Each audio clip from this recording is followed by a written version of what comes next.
Claro, los primeros asentamientos en el norte, en Estonia, vinieron después de la agricultura y podríamos decir que es un país, una zona en el que el humano tampoco ha estado ahí de forma natural. Quizás sí, quizás ha habido asentamientos de mucho antes, pero tiene sentido que los humanos de antaño podríamos ir o preferiríamos ir en las zonas más cerca del Ecuador porque habría mejor tiempo, pues habría toda esa más abundancia de comida, de caza, etc.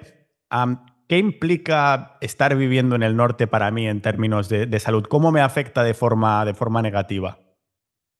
Pues mira, esto tiene que ver con el trabajo de Douglas Wallace. Douglas Wallace es el mayor experto que hay en el mundo en mitocondrias y él fue el que descubrió que nosotros heredamos ese ADN mitocondrial porque la gente no lo sabe, ¿no? Que tenemos dos tipos de ADN diferentes en nuestro cuerpo. Uno es el ADN que heredamos de nuestro padre y de nuestra madre, que es el del núcleo de la célula, que a nuestro juicio y gracias al trabajo de Douglas Wallace es el menos importante de todos, es simplemente algo que está ahí y que tenemos que manejar. Pero luego está el ADN mitocondrial. Las mitocondrias son unas bacterias que hicieron una simbiosis hace muchísimo tiempo en la vida y es la única vez que es un hecho único. No sabemos si se va a volver a repetir, ¿no? Pero ciertamente no pronto. Y en el cual este organismo, que es una bacteria con su propio ADN, fue englobado por la célula y se encargó de empezar a generar la energía suficiente como para que deje de haber organismos unicelulares y empiece a haber organismos pluricelulares, ¿no? Y además se estableció un sistema de comunicación entre las células para repartirse los trabajos, ¿no? Que es un sistema de voltaje en la membrana, literal.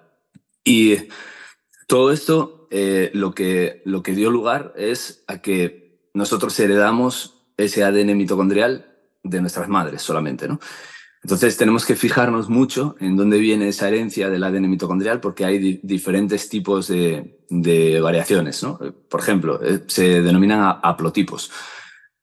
Lo que sucedió es que al principio solo había uno, que se llama L0, y ese haplotipo era donde empezó el ser humano, que es en el Ecuador, en la zona central de África, a lo mejor probablemente en otros sitios también, pero siempre en esa zona ecuatorial. Y ese haplotipo, o sea, para que nos entendamos, las mitocondrias tienen solo 37 genes, ¿no? Al principio tenían, se cree que unos 3.000, pero esos fueron siendo donados al ADN del núcleo y se quedó con los 37 más importantes. De tal manera que cuando necesita fabricar proteínas tiene que ir a los ribosomas, al retículo endoplasmático, donde se fabrican las proteínas y se fusiona con el retículo endoplasmático para coger las proteínas que el núcleo fabricó para las mitocondrias, ¿no? Y esas 37 genes que ellas necesitan fabricar son muy importantes porque son fundamentalmente los que se encargan del sistema antioxidante y de la cadena transportadora de electrones, que es donde hacemos la energía y el agua de nuestro cuerpo, ¿no? Ahí en esa cadena transportadora. Entonces, en esa cadena transportadora, nosotros lo que usamos son los electrones que capturamos del ambiente, ¿no? Fundamentalmente los de la comida. Y con esos electrones los pasamos por esa cadena transportadora y generamos una corriente eléctrica que en el complejo 4 de esas proteínas, el oxígeno que respiramos, ahí se unen los dos alimentos primeros, ¿no? El aire que respiramos y la comida para hacer agua en ese punto, ¿no? Y luego con ese flujo, con esa energía de electrones, los utilizamos para hacer un trabajo que finalmente termina por dar ATP o energía.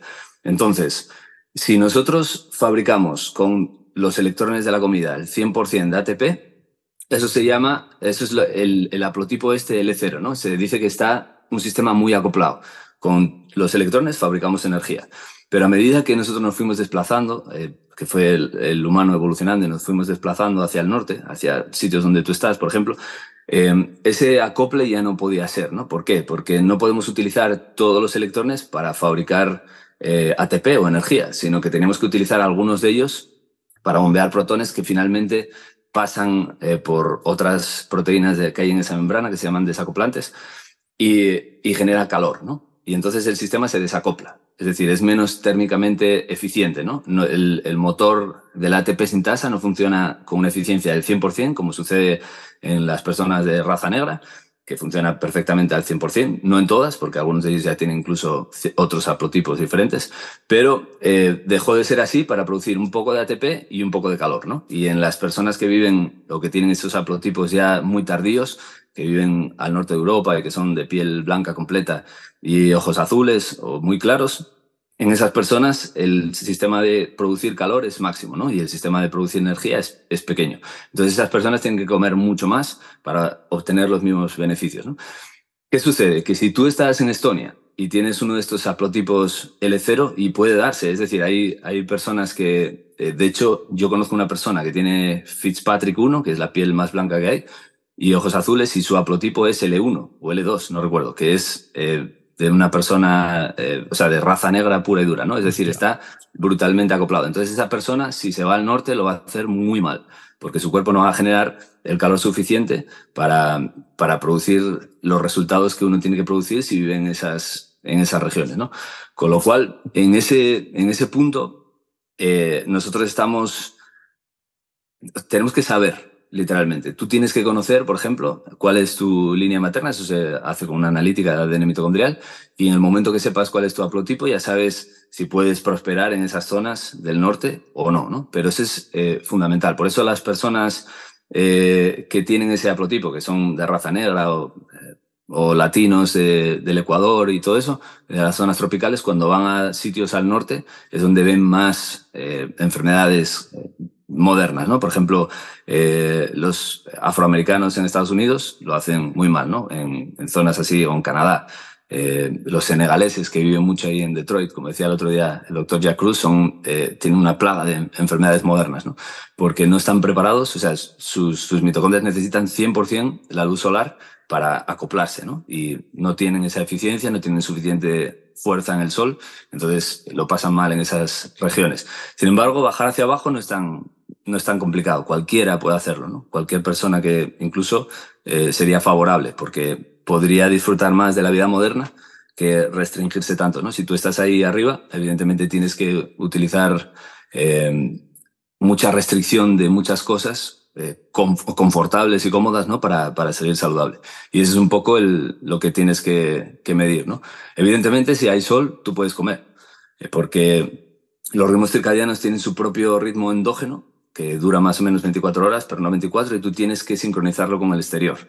Pero no sería, o sea, siguen siendo ritmos que tú tienes dentro y que deben sincronizarse, ¿no? No sería bueno estar a las 2 de la mañana comiendo, porque tus ritmos circadianos endógenos o sea, se van a sincronizar y van a pensar que es de día, pero no deberían, ¿no? Porque duran más o menos 24 horas. Entonces, desde ese punto de vista, hay un cierto límite de latitud que si lo sobrepasas, se convierte la vida en un poco más complicada.